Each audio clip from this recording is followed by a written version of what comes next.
Post ಆಫೀಸಲ್ಲಿ ಒಂದಿದೆ, India post payments bank. 200 ರೂಪಾಯಿ ಕೊಟ್ಟು ಒಂದು ಅಕೌಂಟ್ ಓಪನ್ ಮಾಡ್ಕೊಳ್ಳಿ. ವರ್ಷ 550 ರೂಪಾಯಿ ಕಟ್ಟಿದ್ರೆ 10 ಲಕ್ಷ ಇನ್ಶೂರೆನ್ಸು, 799 ರೂಪಾಯಿ ಕಟ್ಟಿದ್ರೆ 15 ಲಕ್ಷ ಇನ್ಶೂರೆನ್ಸು. ಯಾರಿಗೆ? ಆಕ್ಸಿಡೆಂಟಲ್ ತೀರ್ಕೊಂಡವ್ರಿಗೆ, ಪರ್ಮನೆಂಟ್ ಡಿಸೇಬಿಲಿಟಿ ಆದ್ರೆ.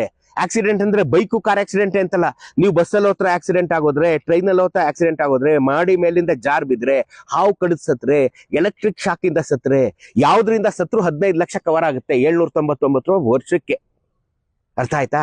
ಅದಾದ್ಮೇಲೆ ನಿಮ್ಗೆ ಆಕ್ಸಿಡೆಂಟಲ್ ರೀಇಂಬರ್ಸ್ಮೆಂಟ್ ಇದೆ. ಬೈಕ್ ಆಕ್ಸಿಡೆಂಟ್, ಕಾರ್ ಆಕ್ಸಿಡೆಂಟ್ ಆಯ್ತು, 1 ಲಕ್ಷದೊಳಗಡೆ ನೀವು ಅದನ್ನ ಕ್ಲೇಮ್ ಮಾಡ್ಕೋಬಹುದು. ನೀವು ಸಣ್ಣ ಪುಟ್ಟ ಆಕ್ಸಿಡೆಂಟ್ ಆಗಿ ನೀವು ಹಾಸ್ಪಿಟಲ್ ಟ್ರೀಟ್ಮೆಂಟ್ ತಗೊಂಡಿದ್ರೆ 1 ಲಕ್ಷದೊಳಗಡೆ ನೀವು ಕ್ಲೇಮ್ ಮಾಡ್ಕೋಬಹುದು.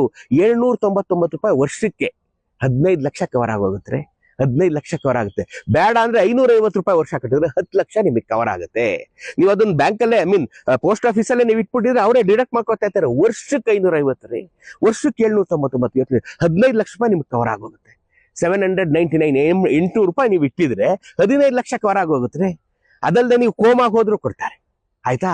ಅದಲ್ಲದೆ ನಿಮ್ಮ ಮಕ್ಕಳಿಗೆ 1 ವರ್ಷದ ಫೀಸ್ ಕಟ್ಟಲಾಗುತ್ತೆ. 1 ಲಕ್ಷ, ಒಂದು ವರ್ಷದ ಫೀಸ್ 1 ಲಕ್ಷದೊಳಗಡೆ ಇದ್ರೆ ಮಕ್ಳಿಗೆ 2 ಮಕ್ಳಿಗೆ ಫೆಸಿಲಿಟಿ ಇದೆ.